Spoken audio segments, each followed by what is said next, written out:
Hello students, आपके अपने इस चैनल पर आप सभी विद्यार्थियों का स्वागत है। जैसे कि आज हम कुछ इम्पोर्टेंट टॉपिक पर बात करेंगे जो कि इंटरमीडिएट फिजिक्स का टॉपिक है और उसी के बारे में हम बात करेंगे या फिर उससे रिलेटेड जितने भी फार्मूले हैं या फिर हमारे क्या हैं सूत्र हैं जो कि एग्ज़ाम में काफ़ी बार पूछे गए हैं, उन्हीं पर हम बात करेंगे। ठीक है, जिसमें पहला ही चैप्टर है कूलाम का नियम तथा वैद्युत क्षेत्र। पहला जो चैप्टर है आपका कूलाम का नियम और वैद्युत क्षेत्र, इस पे रिलेटेड जितने भी फार्मूले होंगे सारे आज हम कवर कर देंगे। और ये जो फार्मूले हैं इनसे कई सारे न्यूमेरिकल सॉल्व होंगे और इनको जो है आप लोग याद भी करना है क्योंकि एग्ज़ाम जो है बहुत ही जल्द आने वाला है, क्योंकि 1 मार्च को एग्ज़ाम है आप लोगों का। ठीक है, तो ये जो फार्मूले हैं आप लोग ज़रूर से ज़रूर याद कर लीजिएगा। पहला चैप्टर है कूलाम का नियम, कूलाम का नियम और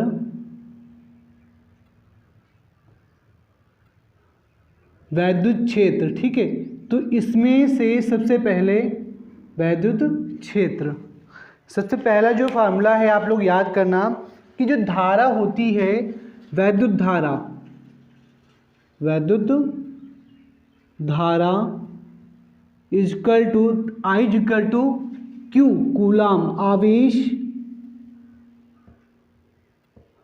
बटे क्या होता है समय।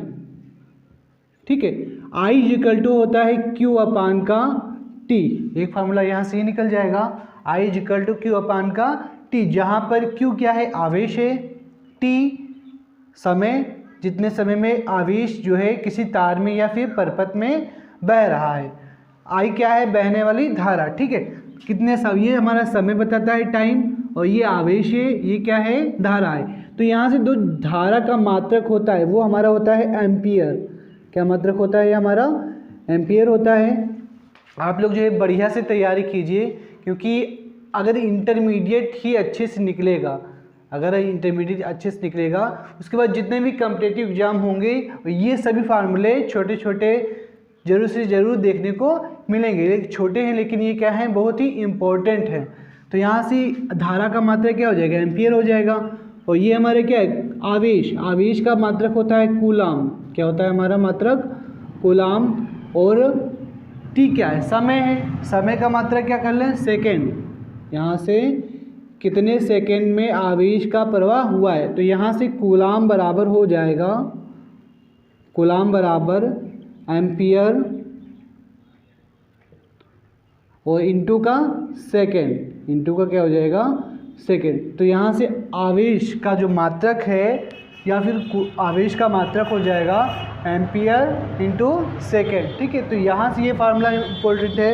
उसके बाद इसी के अकॉर्डिंग यदि इलेक्ट्रॉन की संख्या दे रखी हो, यदि इलेक्ट्रॉनों की संख्या दे रखी हो तो यहाँ से होता है Q बराबर Ne होता है।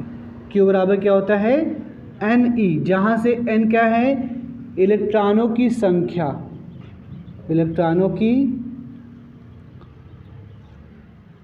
संख्या, और यहाँ पे जो E है ये एक इलेक्ट्रॉन का आवेश, एक इलेक्ट्रॉन का आवेश कितना होता है हमारा 1.6 × 10 की पावर माइनस का 19 कूलाम। ठीक है, तो एक फार्मूला आपका ये हो गया आई इक्वल टू क्यू अपान का टी, और एक हो गया Q बराबर Ne हो गया। Q बराबर क्या हो गया Ne। तो ये आपला जो फार्मूला है इसको आप लोग नोट कर लीजिए, उसके बाद नेक्स्ट फार्मूले बताते हैं। देखिए जो नेक्स्ट फार्मूला है आपका वो कूलाम की नियम से है। किसके नियम से है कूलाम नियम।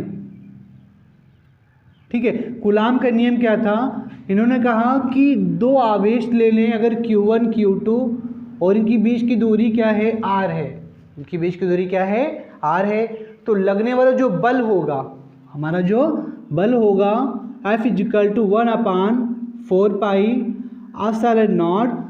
ठीक है, और Q1 Q2 अपान R का स्क्वायर का होगा। ठीक है, ये इम्पोर्टेंट फार्मूला है। जब दो आवेशों को कुछ दूरी पर रखा जाता है तो उनके बीच जो लगने वाला बल होता है वो F equal to 1/4 4 pi epsilon naught Q1 Q2, मतलब एक कोई आवेश है, ठीक है, और दूसरा भी कोई आवेश है, और यहाँ पर जो दूरी होगी उसका हम क्या कर देंगे, वर्ग कर देंगे, ठीक है। तो यहाँ से इसकी भी हम वैल्यू देख लेते हैं।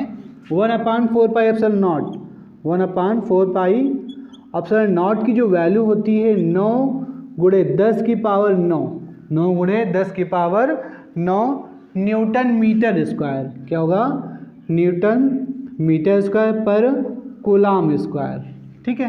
यहाँ से ये हो जाएगा। और पाई की वैल्यू पता ही है, पाई की वैल्यू हमारी 3 होती है, इसको भी आप लोग लिख लीजिए। पाई के पहले वैल्यू 3.14, दूसरा 180 डिग्री और तीसरा 22/7, ये हमारी किसकी वैल्यू होती है, पाई की वैल्यू। अब देखो यहाँ पर एप्सिलॉन नॉट है, एक डिफरेंस पूछ देते हैं एग्जाम में कि एप्सिलॉन नॉट और म्यू नॉट में क्या अंतर है, ठीक है। तो यहाँ से एप्सिलॉन नॉट, जो एप्सिलॉन नॉट है, ये निर्वात की वैद्युतशीलता, ये क्या है, निर्वात की वैद्युतशीलता, जिसका मान होता है 8.85 × 10 की पावर 12 कूलाम स्क्वायर पर न्यूटन मीटर स्क्वायर, ठीक है। और यहाँ से जो म्यू नॉट है, ये है निर्वात की चुंबकीयशीलता, क्या है, निर्वात की, यहाँ से लिख लेंगे, ये क्या है, निर्वात की चुंबकीयशीलता। वीडियो को अंत तक जरूर से जरूर देखिएगा, क्योंकि सारे इंपॉर्टेंट टॉपिक आज हम कवर करेंगे। और इसका मान भी होता है, वो भी आप लोग याद कर लीजिएगा, म्यू नॉट अपान का 4 पाई, इसकी जो वैल्यू होती है 10 की पावर -7, ठीक है, 10 की पावर -7 न्यूटन पर एम्पियर स्क्वायर, क्या होता है, न्यूटन पर एम्पियर स्क्वायर, न्यूटन पर एम्पियर स्क्वायर, ये है म्यू नॉट अपान का 4 पाई एप्सिलॉन नॉट का। तो इसको आप लोग नोट कर लीजिए, आगे फिर बताएंगे कई सारे। एक चीज़ और देखेंगे इसमें, जो एप्सिलॉन नॉट है, इसकी बीमा कई बार पूछी जाती है। मात्रक तो हो जाएगा, इसका मात्रक क्या होगा, कूलाम स्क्वायर पर न्यूटन मीटर स्क्वायर।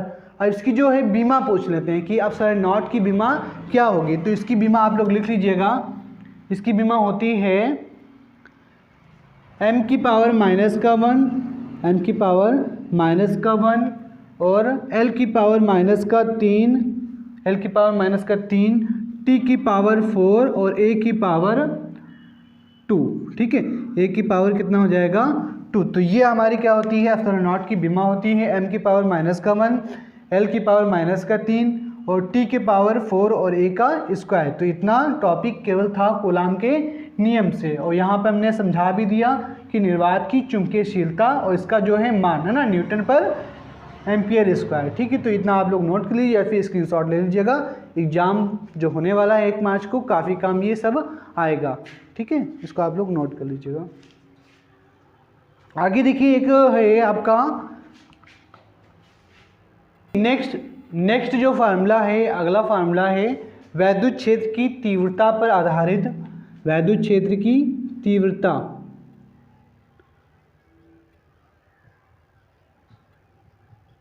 क्षेत्र की तीव्रता, ठीक है। ये क्या होता है, E होता है F अपान का Q, E क्या होता है, F अपान का Q, जहाँ पर F क्या है, लगने वाला बल वैद्युत क्षेत्र में, ठीक है, Q क्या है, आवेश, और E क्या है, वैद्युत क्षेत्र की तीव्रता। तो यहाँ से इसका जो मात्रक निकल के आएगा वो होगा न्यूटन पर कूलाम, न्यूटन पर कूलाम, क्योंकि आवेश का मात्रक क्या होता है, कूलाम होता है, तो न्यूटन पर कूलाम। और यहाँ से जो न्यूटन है, F बराबर क्या होता है, m में, ये भी आप लोग याद कर लीजिएगा, F बराबर क्या होता है, m और a। यहाँ पर a क्या है, हमारा त्वरण है, a क्या है हमारा त्वरण, और m क्या है, द्रव्यमान, m क्या है हमारा द्रव्यमान।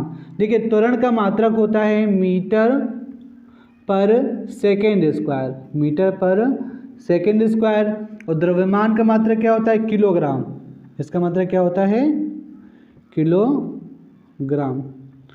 ठीक है, तो यहाँ से भी इसका लिख सकते हैं मात्रक, और आवेश का मात्रक कूलाम हो जाएगा, तो यहाँ से भी इसका मात्रक लिख सकते हैं। और इसकी अब बीमा लिखेंगे। ठीक है, देखिए यहाँ पर इसकी जो बीमा निकल के आएगी ml की पावर -3, t की पावर -3, a की पावर कितना? -1। ठीक है, तो ये हमारी क्या हो जाएगी? वैद्युत क्षेत्र की तीव्रता का ये फार्मूला हो गया, और ये आपकी बीमा हो गई, और यहाँ से न्यूटन पर कूलाम मात्रक हो गया। और अगर इससे निकालना चाहेंगे तो ये जो होगा MKS पद्धति में, MKS पद्धति में इसके सहारे हम इसका मात्रक निकाल सकते हैं। ठीक है, तो इतना आप लोग नोट कर लीजिए। सेकेंड है किसी बिंदु आवेश के कारण, उसको आप लोग नोट कर लीजिए, तो स्क्रीनशॉट ले लीजिएगा। ठीक है, अगला टॉपिक है किसी बिंदु आवेश के कारण वैद्युत क्षेत्र की तीव्रता। कोई बिंदु है, इसको आप लोग नोट कर लीजिए, फिर हम मिटाने जा रहे हैं इसको। किसी बिंदु आवेश के कारण वैद्युत क्षेत्र की तीव्रता। ठीक है, ये भी काफ़ी इंपॉर्टेंट क्वेश्चन है, और यहाँ से भी न्यूमेरिकल पूछे जाते हैं। तो किसी बिंदु आवेश के कारण, किसी बिंदु आवेश के कारण वैद्युत क्षेत्र की तीव्रता, वैद्युत क्षेत्र की तीव्रता, इसका भी मात्रक जो है या फिर फार्मूला काफ़ी इंपॉर्टेंट है। E = 1/4πε0। ठीक है, E = 1/4πε0 Q/R²। Q/ क्या हो जाएगा? R² हो जाएगा। ये हमारा इसकी क्या हो जाएगी? वैद्युत क्षेत्र की तीव्रता किसी बिंदु आवेश के कारण निकल आएगी। और इसका वैल्यू अभी मैंने बता ही दिया है, क्या होता है? 1/4πε0 9 × 10⁻⁹ और कूलाम स्क्वायर पर न्यूटन मीटर स्क्वायर। ठीक है, तो यहाँ से Q क्या है? आवेश है। R क्या है? मतलब कि दूरी पर रखा गया है कोई बिंदु, है ना, वहाँ से, और वैद्युत क्षेत्र की बीच की जो दूरी है, इससे मान लो हमको क्या निकालना है? वैद्युत क्षेत्र की तीव्रता निकालना है। और ये हमारा क्या है? वैद्युत क्षेत्र है, और यहाँ से यहाँ तक की जो दूरी है वही हमारी क्या हो जाएगी? R हो जाएगी। ठीक है, तो इसका आप लोग नोट कर लीजिए। सेकेंड है आपका